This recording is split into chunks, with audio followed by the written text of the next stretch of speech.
All right. Hello, everyone.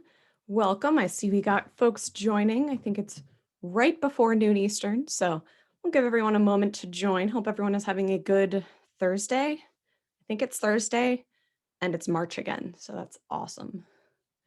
Welcome, everyone, wherever you are in the world. Hopefully you are having a wonderful week. Let's go ahead and get things kicked off here. Hi, everyone. I am Katie Nichols. I'm an instructor for SANS, the Cyber Threat Intelligence course. I'm also Director of Intelligence at Red Canary, and this is the monthly SANS Threat Analysis Rundown, the STAR Webcast. If you haven't joined us before, monthly series, and I am really excited to have a little reunion.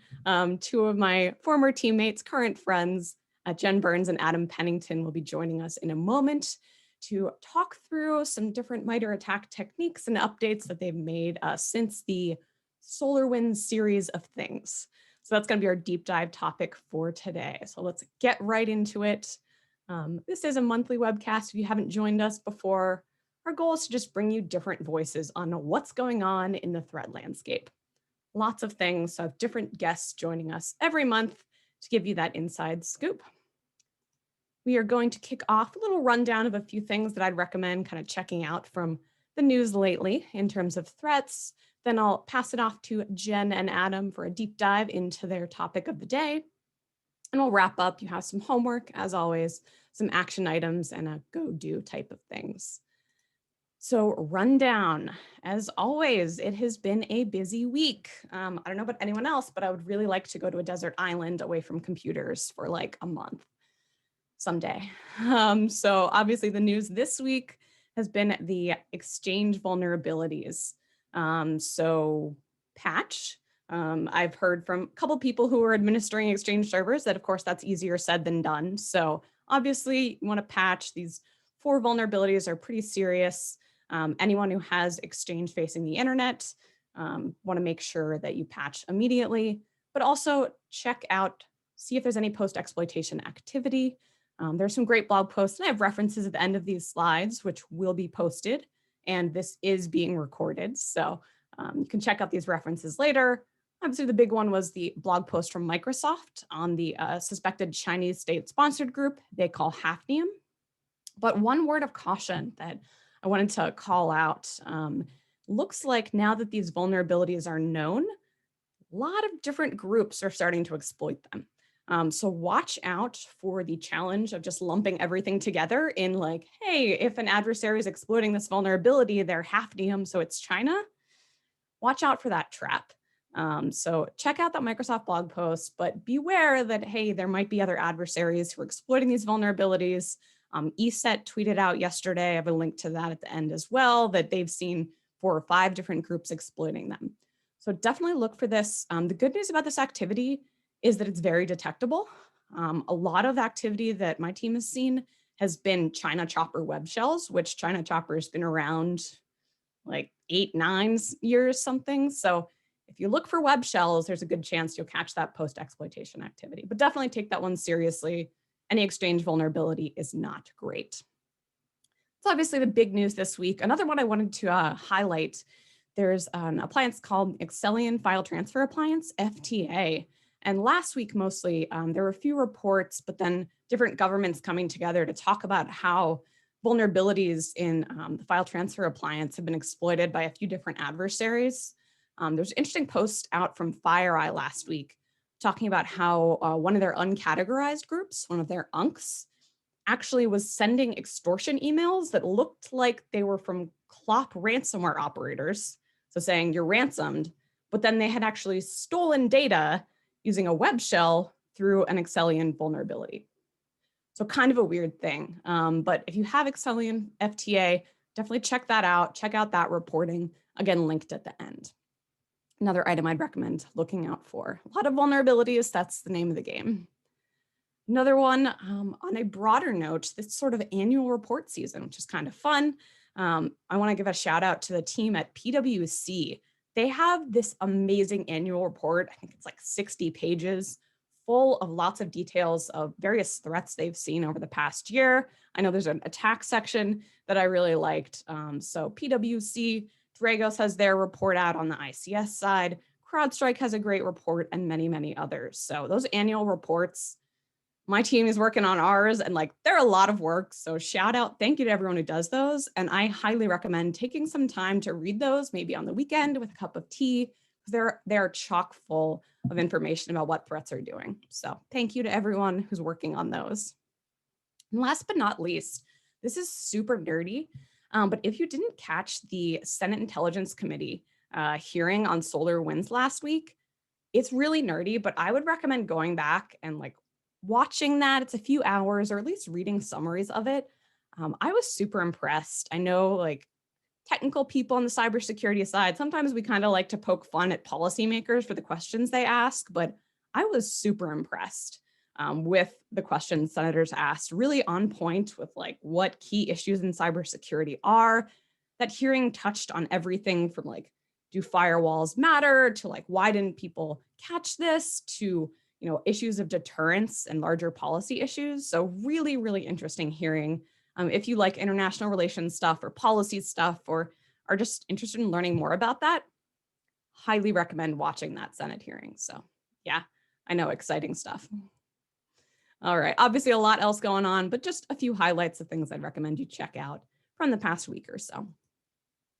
And with that, let's get right on to our deep dive. So I'm so excited to welcome Jen Burns and Adam Pennington from the MITRE Corporation.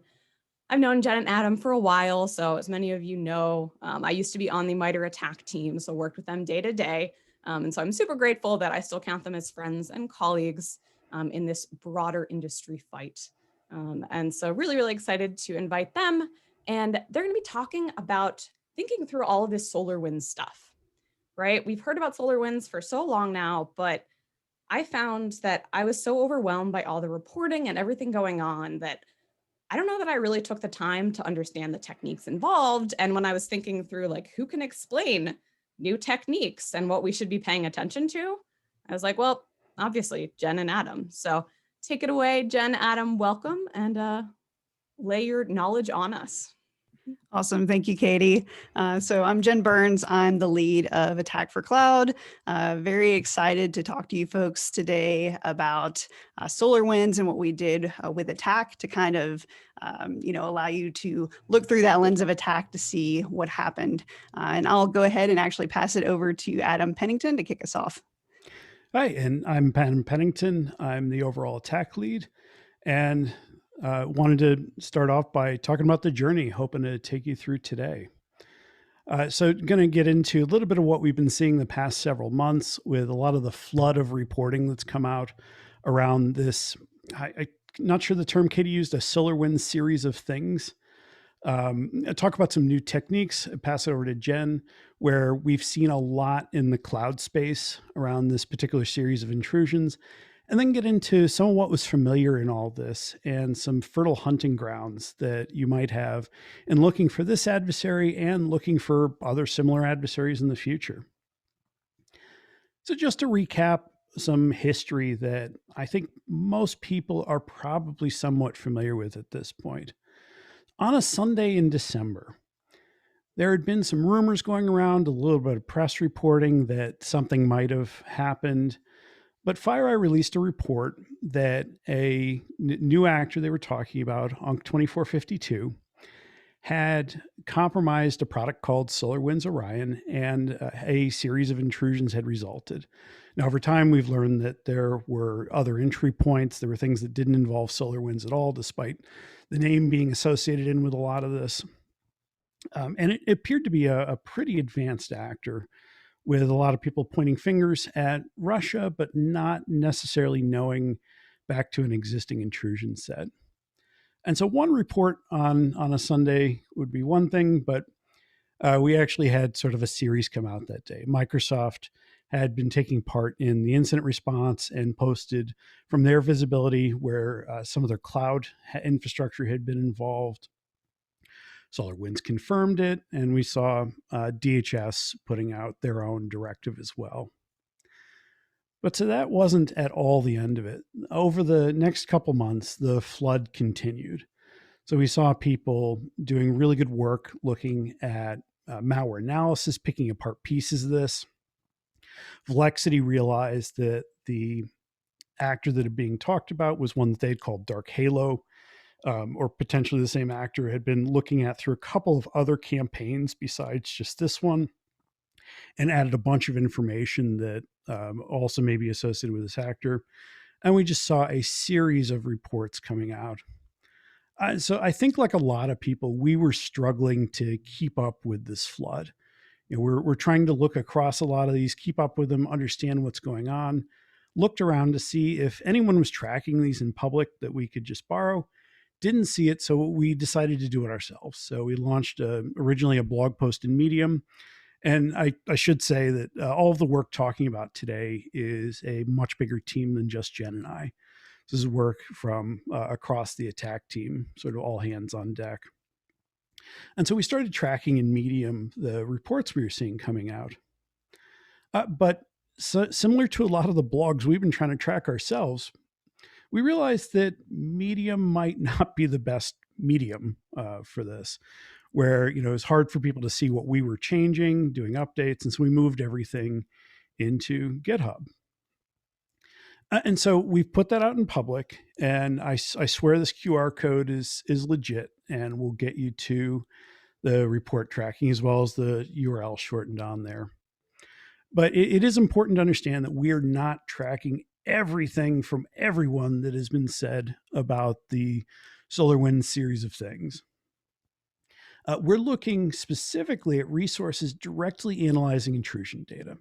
So that's either people that are incident responders with hands-on data from what the actors actually did, people that are analyzing samples, people that are looking at domain infrastructure, rather than meta-analysis or just advice. And our current tracking, I think this is correct as of today, we're tracking 46 resources from 17 different sources. And there are actually probably a couple hundred, if not more, reports out there in total. But these are the ones we thought captured the scope of what's known about what happened. So why are we tracking on all these reports? Why do we care about these behaviors? And so I guess a lot of people probably have heard of attack at this point, but the important pieces of it that are why we're tracking this is that attack is a knowledge base of adversary behaviors based on real world observations. And so we track these real world observations to understand what adversaries are doing. We also keep track of adversary groups and software. It's actually work that Katie used to lead when she was the lead at MITRE. And looking at the behaviors that each of those groups have been seen to do in public reporting. So what we found across this flood of reports, we saw several new techniques we hadn't seen in reporting before. It's not unusual for us to see a single new technique in a report. Somebody tries out something new in the wild, but seeing this many from a single intrusion campaign was a bit unusual. This did appear to be a really advanced actor compared to a lot of what we see. We saw several more things that adversaries were doing that were almost things we already described, but were slightly out of scope of existing techniques. And we saw new procedures. We saw new ways of doing different techniques, different behaviors that these actors did. One of the things we also noticed in the reporting is that much of the reported activity involved cloud services. So I'd like to turn it over to Jen to talk a little bit about Attack for Cloud, how we're actually tracking activities that happen in the cloud, as well as the new techniques that we actually saw from this particular intrusion. Awesome. Thanks, Adam. So like Adam mentioned, we did add some new techniques into attack based on SolarWinds, most of them being of, I guess, what we call a cloudy nature. But to start, I actually want to give a bit of a background on Attack for Cloud itself. Well, I think Adam, there we go. All right. So enterprise attack has been around many years now.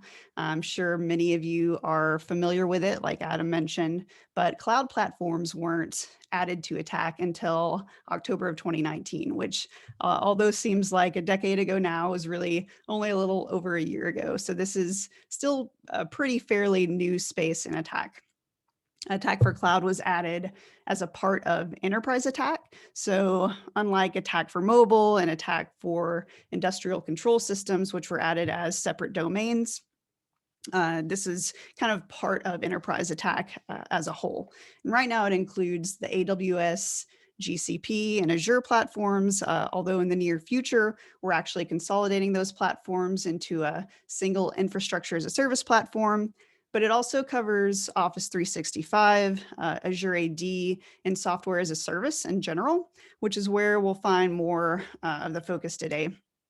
Like the rest of Enterprise Attack, as Adam also mentioned, it's based on real-world observations of adversaries. So it's not like a theoretical collection of all the things that adversaries can do. It's based on what adversaries are actually doing in the wild. So I'm sure a lot of folks that work in the cloud space can probably relate when I say it's difficult to find open source intelligence or reporting on what's actually going on in the cloud. So with SolarWinds, this is actually kind of a rare exception to that. But due to kind of that lack of open source reporting, Attack for Cloud was originally almost 100% contributed by the security community, including a cloud service provider, threat analysts, detection analysts with in the wild visibility into what adversaries are doing, and also some red teams that helped scope some of the techniques. So when all of the intel started coming down the pipeline about SolarWinds, the first thing we wanted to do as an attack team was determine if we have any gaps in attack that need to be filled based on new adversary behaviors that hadn't been seen before in the wild. Like Adam mentioned, it turns out that a lot of those new behaviors were related to the cloud. And how did we kind of, come to that conclusion? Well, we started analyzing the intel. We also received some contributions, a few from someone near and dear to us, Blake Strom, who was the original creator of Attack and now works for Microsoft. Another about specifically the Golden SAML attack that the adversaries used that I'll discuss a bit later. That was contributed by Oleg Kolesnikov of Secure Onyx. But based on that intel and the contributions we received, we first mapped the behaviors we found to current attack techniques. And that's really when we realized we had some gaps, particularly in the cloud space. So the cloud team worked with the rest of the enterprise attack team to figure out how those gaps could be filled. And ultimately that work led to a point release of Attack in late January. And that included these new techniques as well as updates to existing attack techniques, and then also mappings to that threat group UNC 2452. So to start to dig into some of the new behaviors we found related to SolarWinds, this is a graphic provided by Microsoft in one of their reports, specifically about the SolarGate campaign. And I want to talk a bit about the last piece here, which is the hands-on keyboard attack in the cloud, as they call it. This is where we found almost all of the new behaviors that we added to Attack. So at a high level, the move into the cloud during SolarGate was dependent on this ability the adversaries had to mint SAML tokens, which is kind of that piece in the middle here. But what the heck are SAML tokens, at least in this context, and why were they so important to the adversary's objectives? In a nutshell, SAML tokens are one way for authentication and authorization to be exchanged between trusted parties. It's one mechanism that's behind something like federated single sign-on, and it can make life a little bit easier for us so we don't have to use multiple usernames and passwords for all of the services we use to just do our jobs. It makes our lives easier, but it can also open up some opportunities for adversaries, as evidenced kind of by this campaign. This minting or forging of SAML tokens was a crucial piece during SolarGate in particular, to give adversaries access to cloud environments that use and trust SAML tokens for auth. There's already some good reading on this out there, so I won't go step by step through a Golden SAML attack, but if you haven't checked out the reading materials from like Splunk, Signia, and others talking about it, I'd highly recommend it to kind of get a better idea of what happened here. To get to that point of forging SAML tokens, though, there are a couple different paths that the adversaries took, and I'll talk about each one briefly give you an idea of how the behaviors map to attack.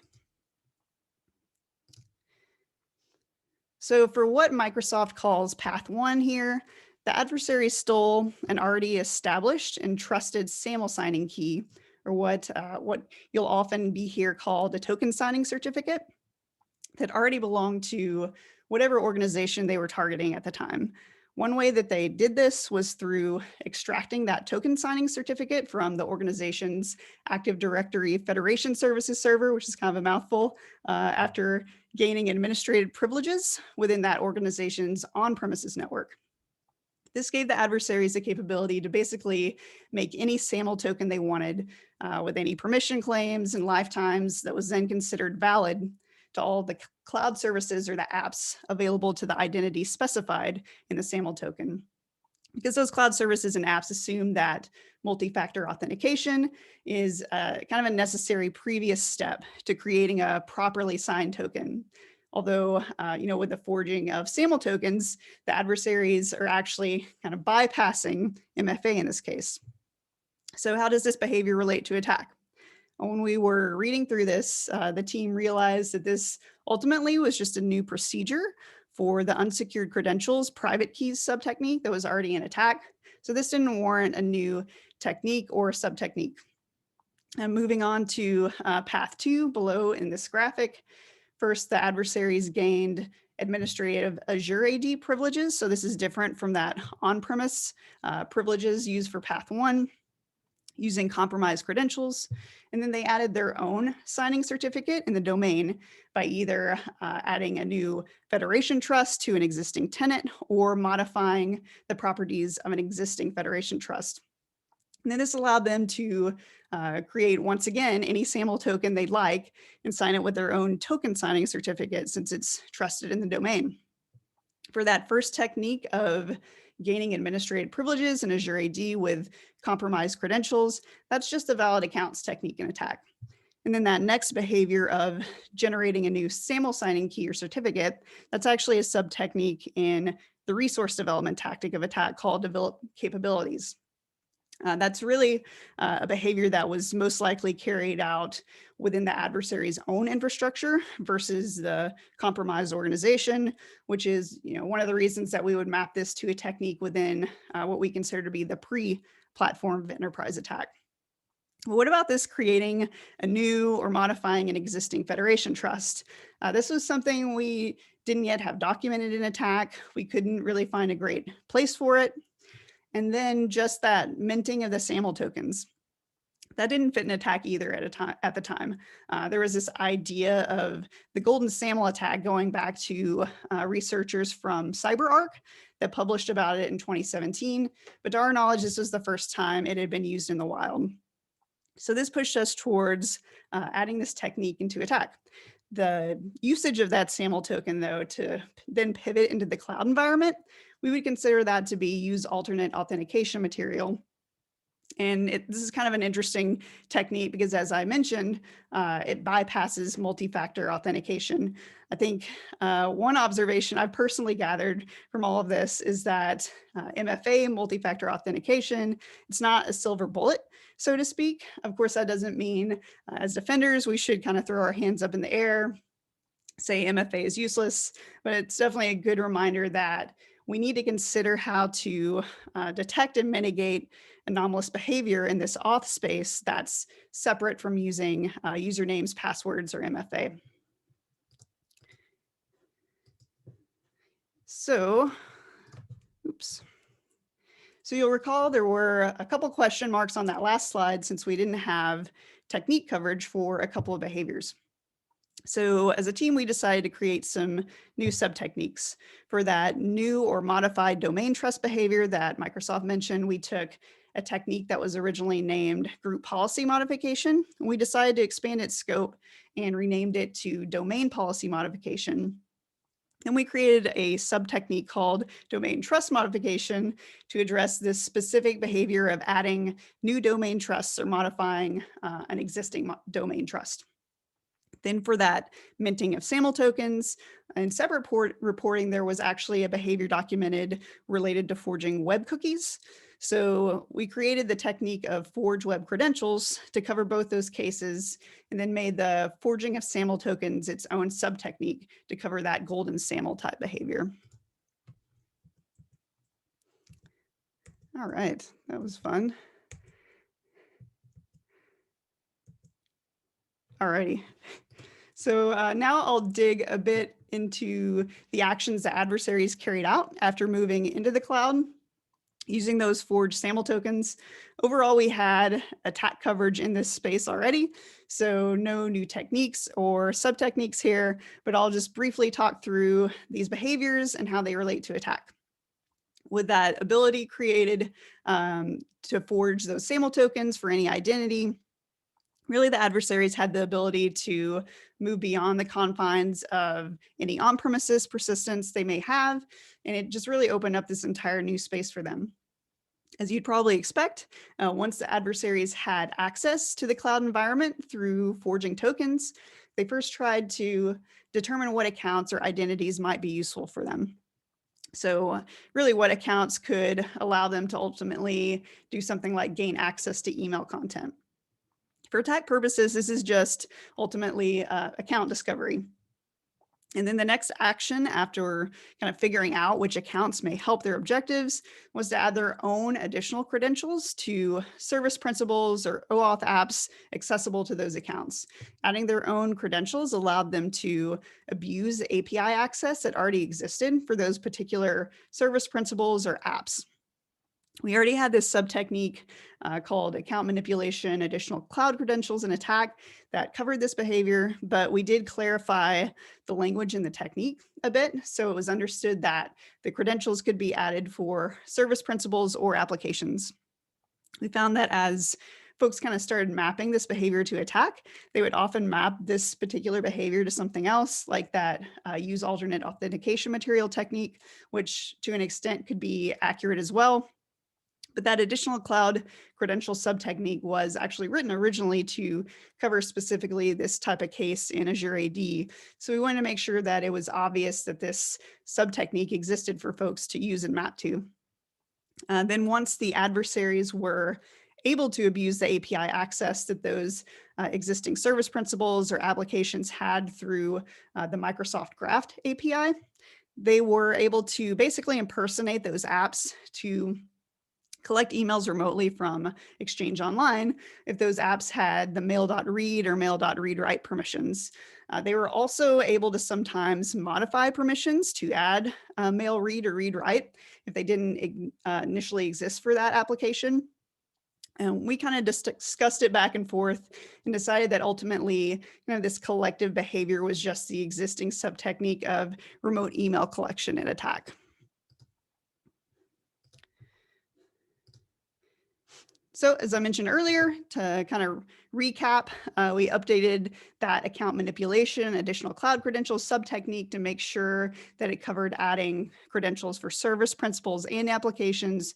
We just wanted to make sure it was super clear that applications were included here. We hope that it would kind of make this behavior more clear to the reader so that mapping that behavior to attack would make it more straightforward and easier to do. So just quickly, what other techniques did we update or change based on SolarWinds for our latest attack release? Briefly mentioned earlier that there was also forging of web cookies that was documented in a different set of reporting, which again allowed a bypass of MFA. So that sub-technique was added under Forge Web Credentials. Then as I also mentioned, we ended up changing the scope of the group policy modification technique to include all domain policy modifications. And we moved group policy modification, that original technique, into its own sub-technique. We wanted to make sure that we didn't completely reinvent the wheel here. So folks that were already mapping to that original group policy modification technique didn't get blindsided with this change. So hopefully this rearrangement of the technique makes sense to folks. So overall, that's the entire span of what Microsoft called the hands-on keyboard attack in the cloud for SolarGate. With those updates to attack, we now have an end-to-end mapping here. We also added mitigations and detections to those new techniques based on recommendations and reporting. Hopefully those are helpful to folks. And I just want to give a big thanks to Microsoft for making this graphic. Definitely a visual learner, so it made it so much more clear and easy to map to than it could have been otherwise. So hopefully this is helpful to other folks as well. And with that, I'll actually, excuse me, turn it over to Adam to talk about some of the more familiar pieces of the intrusions related to SolarWinds and what you can do with all this information. Yeah, thank you, Jen. So that was what was new, what we saw that was, created from the adversary, things that we hadn't really seen come into this before. But what was familiar here? Well, for one, supply chain compromised software supply chain was already in attack. So getting into supply chain modifying an updater, getting into that stream, is actually something we've seen multiple times over the past decade. It's not that common. We assume it takes a lot of resources for someone to do this. So it's not an everyday problem, but it is something that is familiar to us. Not only that, it's not even that new of something to think about. So the details that came out over time with SolarWinds were that the adversary got into their build environment, was actually swapping out some source code during the compile process. And this concept of subverting a piece of software by getting into the build process is actually very similar to what was described in Reflections on Trusting Trust. This is a 1984 paper that came from Ken Thompson's 1983 Turing Award lecture. And it talked about the concept of getting into the build system to subvert a piece of software. And so almost 40 years we've had some concept of this. It's just this was a bit of a spectacular case of its use.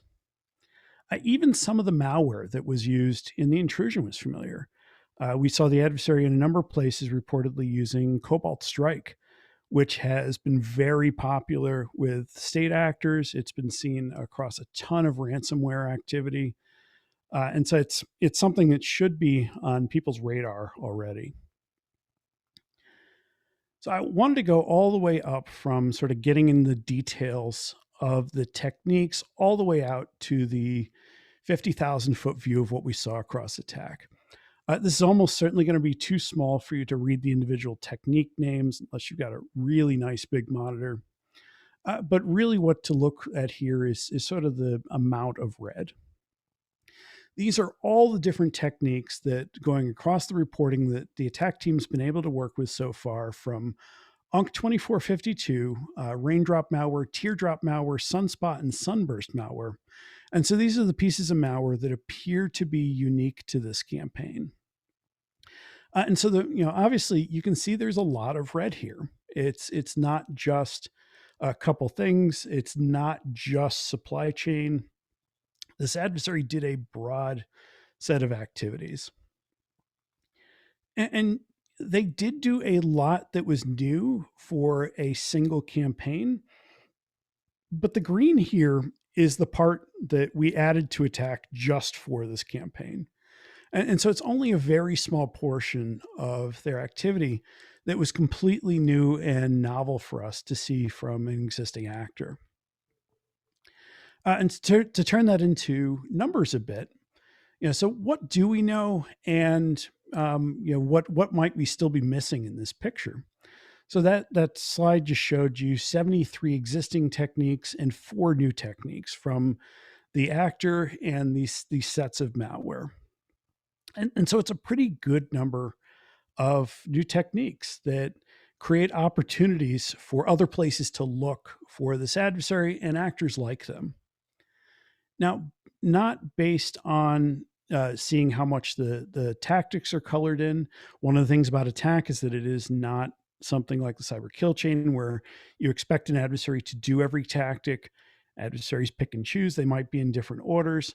But looking at the actual reporting, it appears that we don't know everything about what this actor did for lateral movement. There appear to be gaps in how they got around in environments, how they did collection, and exfiltration, so how they were actually gathering stuff to send it out the door, assuming that was their goal in these intrusions.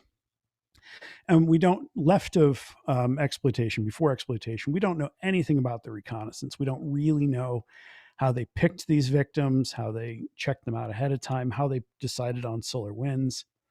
And so these are all still intelligence gaps in the picture we're looking at. So I said it was 73 techniques. So shouldn't every single victim have had 73 alerts going off if they, were following their attack best practices? No. This was, among other things, a very advanced actor using new procedures, but there are some other reasons too. This is a compilation of many reports. In fact, some of the material we're talking about in here is very specific to particular victims. So it only a portion of this is going to naturally be seen at each victim. So if you're not SolarWinds, you're not going to see the exact piece of software that was trying to get into the Orion build chain. You're not going to see that hash in your environment. And you probably are going to see something a little bit customized to another product if they ever go down the same path. Many of these techniques are useful for hunting and not alerting. And this is true of attack in general. So attack describes adversary behavior. So these are things that are potentially common from adversaries, but also common from software, from admins, from users.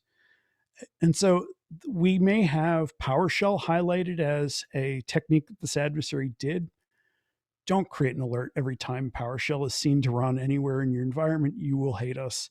And we really don't want to see the email from that. Blake Strom and some of the other people from the attack team from 2017 wrote a paper I think a lot of people haven't seen on hunting with attack that talks about the different types of analytics and techniques in attack, and talks about this idea of some things are useful for alerting, some things are useful for hunting. Unfortunately, which is which depends a lot on your own environment and what's common for you. And so while we did see common techniques on a lot of these, we also did see new procedures. So the exact thing the adversary was doing was often new here, even if they were doing a higher level behavior that we've seen in other cases. And I included in here a quote from FireEye, who has seen some things. This is some of the best operational security that FireEye has observed in a cyber attack, focusing on evasion and leveraging inherent trust. However, it can be detected through persistent defense. And we'd agree with both halves of that this was really good. They went to a lot of efforts to evade defenses. But there are some opportunities for still hunting and seeing these guys. So some general hunting strategies working through things like the attack techniques that we've put out. Supply chain compromise was the headline behavior of this intrusion. It's something that doesn't happen every day. It's expensive, but it's also probably one of the hardest behaviors in here to actually detect. And so look at the other behaviors that follow the supply chain initial access. A lot of them are more familiar than stuff like the supply chain in general. Focus on techniques from portions of the intrusion relevant to you. Like I said a couple slides ago, you probably don't need to look at Sunspot if you aren't a supplier. And this exact version of Sunspot is only relevant if you are SolarWinds and are compiling Orion. And so it's, the general behaviors are familiar, but you need to be a little bit careful on how far you go on to the details of what you're worried about in your own environment. And as we advise in a lot of spaces with attack, start looking at behaviors you can see with data you already have. So instead of setting up giant collection infrastructure to get just that one technique you really want to see, start out looking for the things that you probably have in your SIM today. The things that you can create analytics for right away and be able to see. So it's also important, especially with an actor like this who is doing very specific activities that are not the norm, to look all the way down to the procedure level, not just the technique. And so many of UNC 2452's procedures are not the most common ones. So for a fairly simple example, archive collected data, archive via utility. Most cases, most actors, this means they used RAR. I don't know why RAR is so popular across a lot of actors, but in most actors I've seen, if they're compressing stuff, getting ready to send it out the door, it's probably RAR. Well, it wasn't RAR.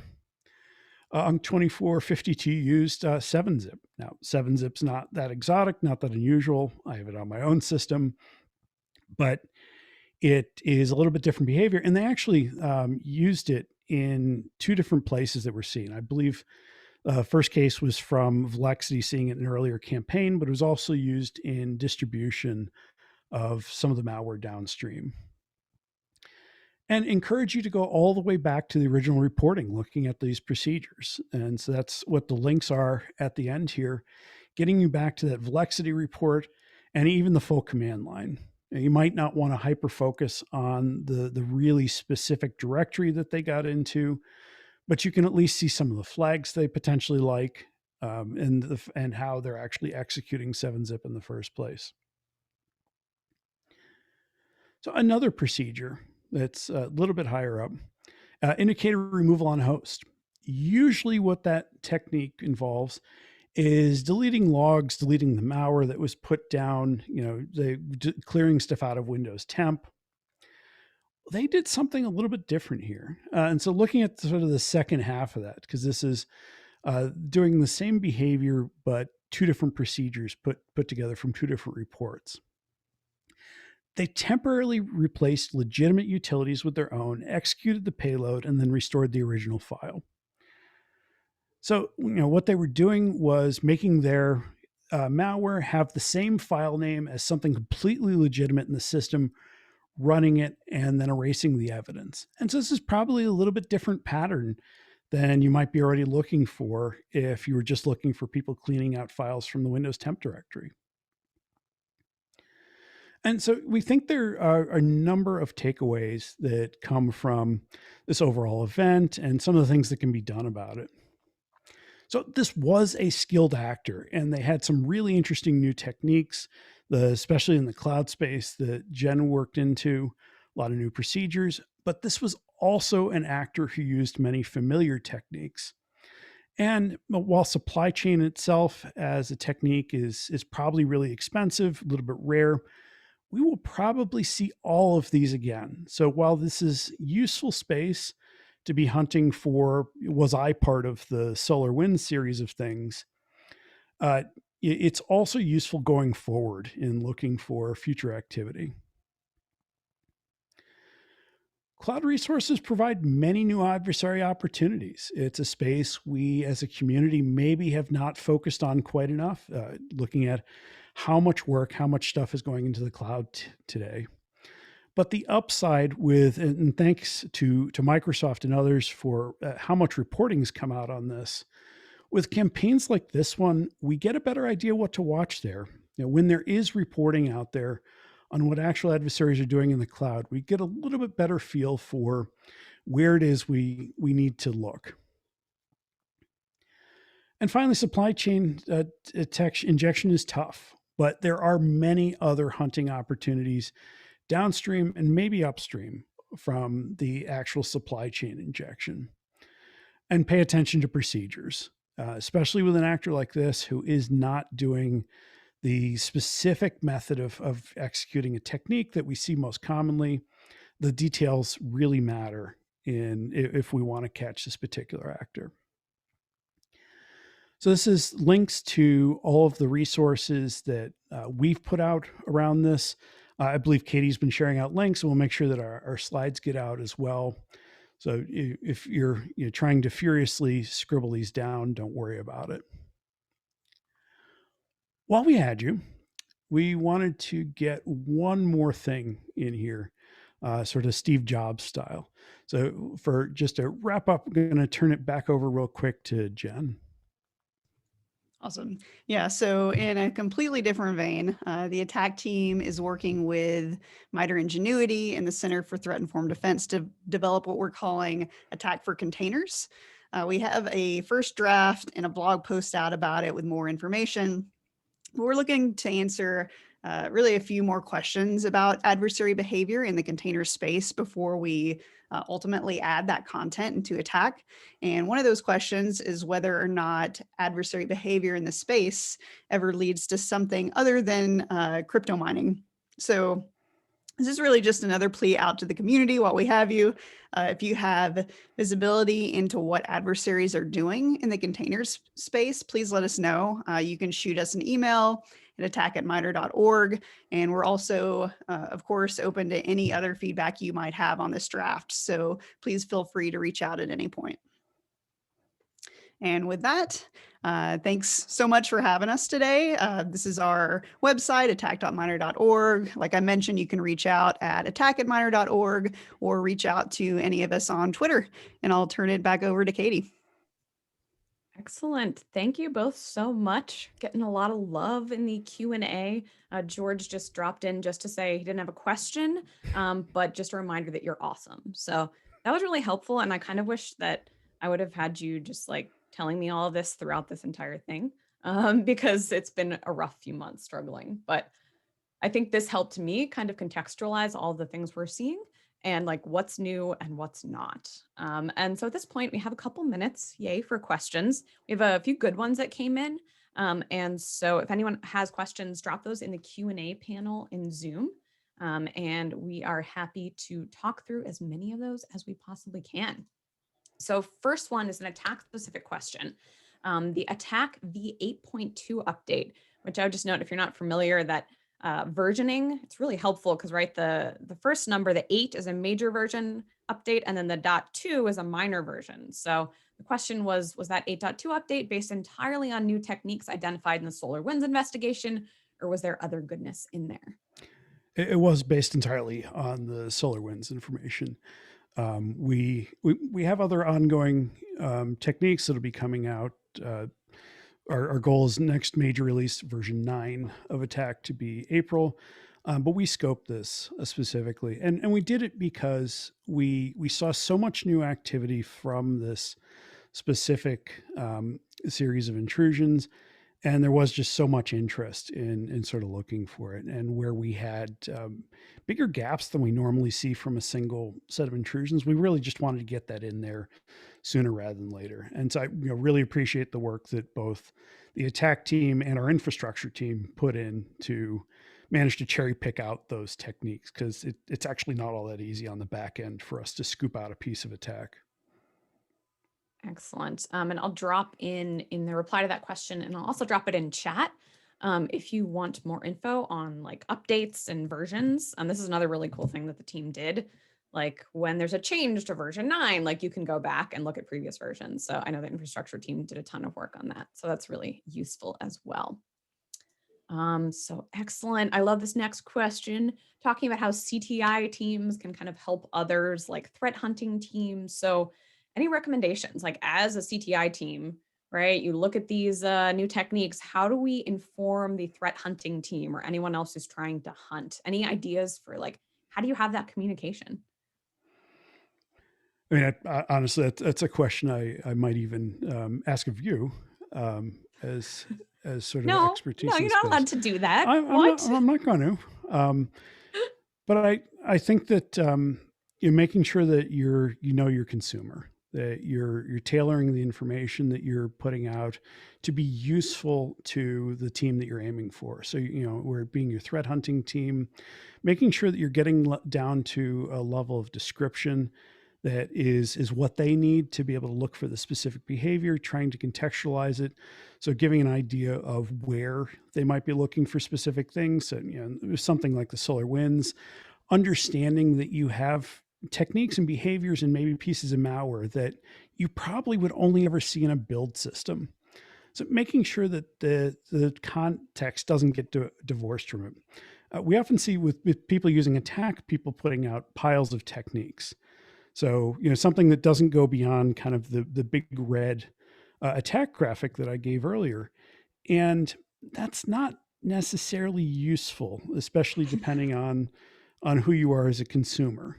And so we're showing that level of detail on a slide, but there is more behind it. There's the specific procedures, there's the context, there's the reporting it came from. and pulling just the techniques away from that loses what your threat hunting team's probably going to need to actually be able to do that. Yeah, and that question came in well before your last few slides. So I think to foot stomp those last few slides, getting down to that procedure level of like, hey, are they using 7-zip? What are the flags that you can use? And yeah, we're all CTI nerds here. Let's be honest, like knowing your consumers, what's useful to them. I just would give a big +1 for that. So hopefully some helpful things, especially towards the end, to help threat analysts, threat intel analysts communicate with hunters. Love it. All right, so next one. Do we know anything about initial compromise? And this is where like that GitHub repo has been enormously helpful to me because, as you said, like there have been so many reports on this and I can't keep track. I haven't seen anything public on how the initial thing started. Have either of you seen anything publicly on that? I don't think we know. I think that's an intel gap still. I believe that's an intel gap, and there has been. So we know what the second kill chain looked like. We know what the initial access looks like on sort of the end victims, at least in the cases where it was Orion. We don't even know that much about what happened in the cases where it wasn't. And so there's a number of reports that say there were other intrusion vectors. We don't really know much about what those were. And then what happened at SolarWinds itself, I hope there's another CrowdStrike report that's able to answer that. Maybe an intel gap for them too. But there's been some public speculation that I don't want to repeat, but it's but it is an intel gap where I don't think anyone actually knows right now. Yeah. And I think one of the interesting things, I mentioned that Senate hearing, I think they said like, this is an ongoing investigation. Like this is going to take months to unfurl. The other thing I wanted to highlight on what you just said, Adam, and this is again, like super CTI nerd and modeling and framework stuff, but like there are multiple kill chains here, right? If you're SolarWinds, you have one kill chain and like that's the intel gap of their initial access. But then for like all the victims and like anyone who was compromised through the SolarWinds supply chain compromise, like the supply chain compromise was their initial access. So that's where I think like combining frameworks, combining attack and kill chain can be really valuable because you can start to be like, yeah, okay, we know initial access for us was through SolarWinds, but their initial access, TBD based on what I've seen. So we shall see. All right. I knew this question was going to happen and hopefully we get a chance to like chat that attribution a little bit. Is it Russia? So I will say in what I've seen publicly, I haven't seen anything from Microsoft, from FireEye, from Velexity saying Russia. And I think it's super significant, like as Adam and Jen talked about, that FireEye tracks this as an UNC. So Jen or Adam, you've read all the reporting. Have you seen anything saying Russia? I have not.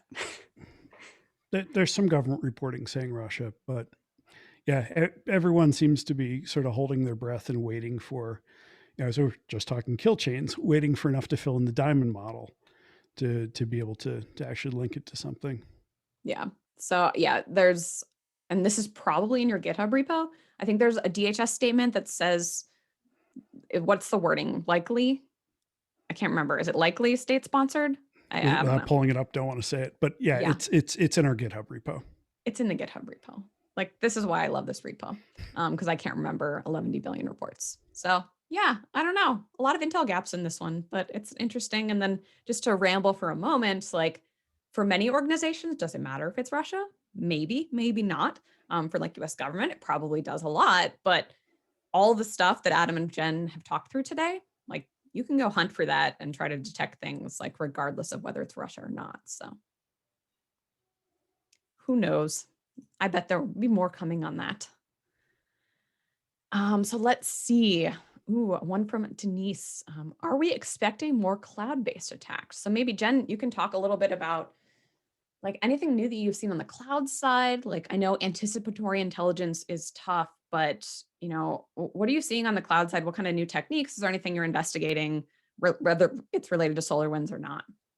Yeah, so I don't know if we could say that we're expecting new things on the cloud side of things. I think what this did is, there were some things like the golden SAML attack that had never been seen before in the wild. And now here's like where that actually occurs.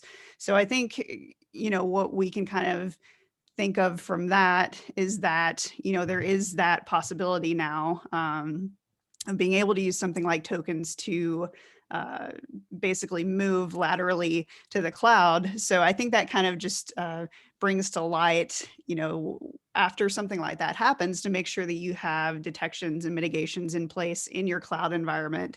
And often this is kind of like the shout out to the cloud infrastructure security people out there. I know that often that's a completely separate team within an organization from folks that are doing like host-based or network type detections.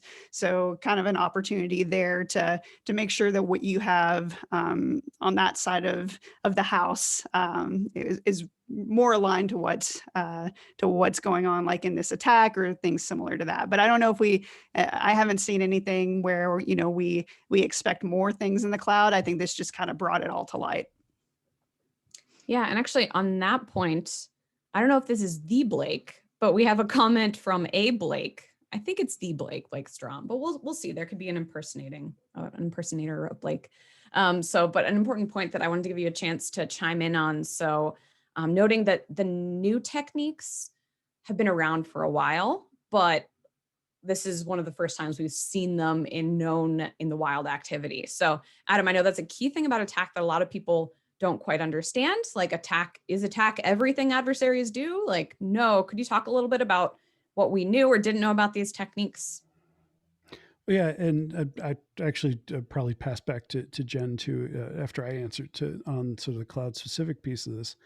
But yeah, it's oftentimes true that we've seen red teams or people have speculated about particular attacks that it's known that it could be a possibility.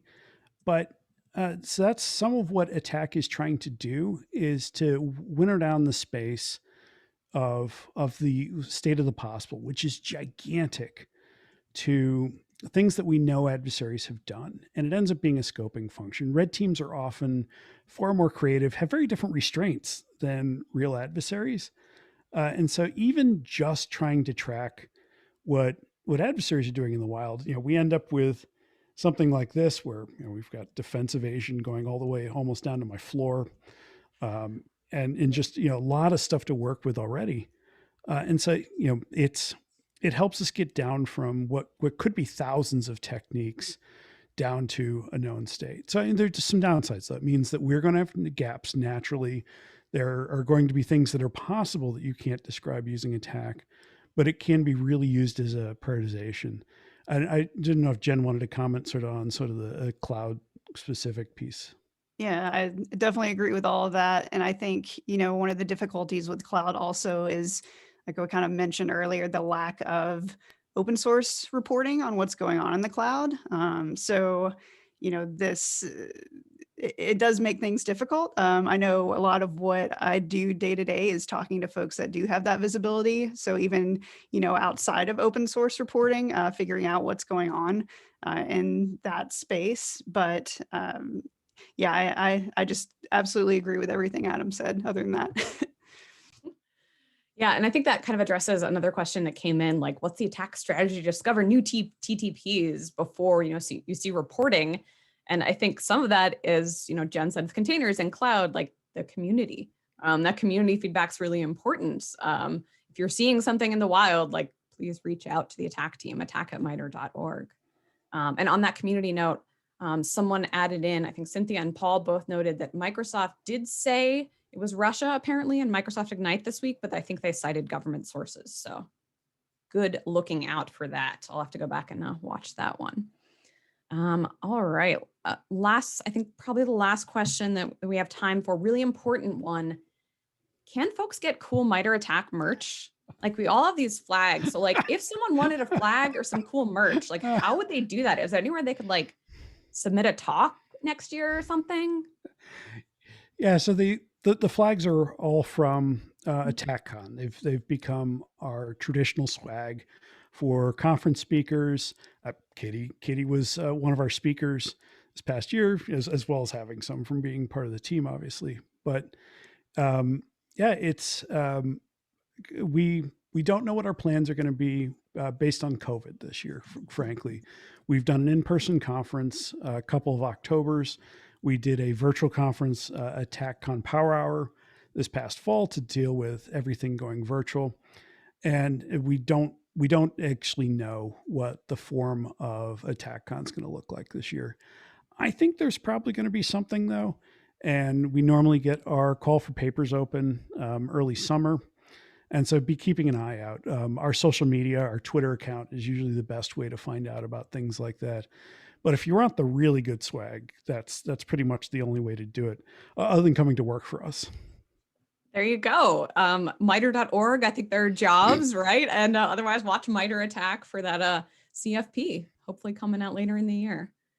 Excellent. Well, I think we are almost up on time. So Adam, Jen, thank you so much. Hopefully we can reunite in person sometime the end of the year. Soon, And I'm hopefully hoping. soon. Excellent. So as we start to wrap up, like you got some homework, right? Adam and Jen laid some knowledge on you. So go check out those attack techniques. If you don't understand what SAML is yet, Jen gave you a great explanation. I posted in a link to this Duo beer tent blog that I love. Like go look at that Golden SAML blog from Splunk, understand those techniques. They're all in attack now, so you can go read about them. Great resource. And really take that time to understand how they work so that as someone asked, right, you can pass that off to your detection people if you're a threat intel analyst or go hunt for them. So go take action, go really understand these techniques, look at those procedures, that deep level, and then figure out how you could maybe detect these techniques going forward, because chances are they've been used once in the wild, they're probably going to come back. And PS, Exchange admins, like go buy your Exchange admins some donuts or thank them, send them a thank you note because they're having a rough week. With that bunch of references, these slides are going to be available on the page where you registered for this webinar. We'll get them up as soon as we can within a day or two.